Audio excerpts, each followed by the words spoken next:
right, good afternoon, Professor Jordan. My name is Fabian Rosales, and I'll be talking about sports leadership in this presentation. So, with Chapter 1, what is organizational behavior? It's an interdisciplinary field that's dedicated to understanding and managing people at work. It is super important to understand how to make correct managerial decisions, and as you're not just trying to understand the people that you manage, you also want to understand yourself as a manager. Um, Organizational behavior, it's super important in sports leadership because it can really directly impact performance and motivation of the organization. As sports leaders, we need to apply motivational theories. All right, so the organization's chosen. I chose the Miami Heat. They're an NBA team, and the reason I chose this organization in particular was because of the Latino culture they bring to the NBA, and being of Latino heritage, it is truly an organization that I'd love to be involved with in the future, and it's a big dream of mine. So, working to make that happen. All right, so Chapter 2, values and attitudes. So, in the workplace, a big part of OB is values and attitudes, as it plays a huge role in job satisfaction and organizational culture. It really does set the tone for the employees in the company. And as for my case study, the one I have in the title is the effect of cooperative teaching method used in physical education and sports lessons on individual responsibility and leadership. So the aim of the study was to examine the effect of the collaborative teaching method used in physical education and sports lessons on the development of students' leadership characteristics and their own responsibilities and values. And my takeaways from it was student leadership in sports is a necessity, and cooperation is very important in sports. As for application, for values and attitudes, I could see it being applied to Miami Heat via time flexibility and structure. It is super important that each organization should have this, especially in sports. And for example, the GM of the Miami Heat currently is Pat Riley, and he relies on having a flexible schedule and structure to get through his job and do what he needs to do to the best of his ability. And the recommendation I made would be having a flexible schedule and structure will lead to success in this industry. If you don't, it could be a very big downfall for a manager. So moving on to Chapter 3, individual differences and emotions.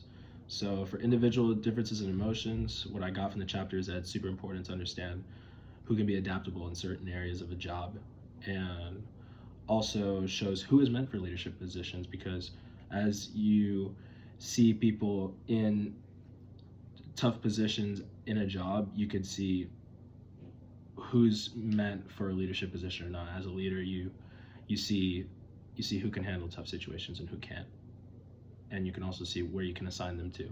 So, and throughout this chapter, we see the effects of individual differences and emotions and how it is applied to management. So the case study I chose for this one was titled Individual Differences Affecting Emotion Regulation Behaviors of Injured Athletes, a retrospective quantitative study. And it says, the study analyzes individual differences affecting the use of these two emotion regulation behaviors. A questionnaire consisting of personal variables regarding athletic identity, commitment to sports ethics and emotions, emotional regulation, behavior scale for suppression, and positive reappraisal was conducted on athletes with previous injuries. So it's basically talking about athletes dealing with past injuries and how their emotions are affected. And the takeaways I got from it was negative emotions open up a new understanding to any situation, and expression of emotions is very significant for those looking to improve psychologically. So application and recommendation for Chapter 3. Understanding emotions and individual differences is essential when working in a big-time company like the Miami Heat, since it's such a big company. You have many different people from different backgrounds, and everybody's different, so you're going to have to really understand and have very high emotional intelligence to really cooperate with these people and make everybody's job easier. So as a recommendation, I put having emotional intelligence in a study such as the sports industry will help have employees working very hard and also being satisfied with their job, as they know they have a manager who sees eye to eye with them emotionally. So for chapter 4, it is social perception and managing diversity. The chapter goes over social and managing diversity and how it relates to the organizational behavior topic. And the 4 stages of social perception was a big part, and managing diversity go hand in hand when trying to help others get to their maximum potential and performance. So the case study I chose for this one, it's the reciprocal link between multiculturalism and perspective taking, how ideological and self-regulatory approaches to managing diversity reinforce each other. So 5 experiments tested the hypothesis that there is a bidirectional link between ideological and self-regulatory approaches to managing diversity. And my takeaways were ideologic approaches to diversity management are the ideal way to go, and self-regulatory approaches can go up against bias within a group.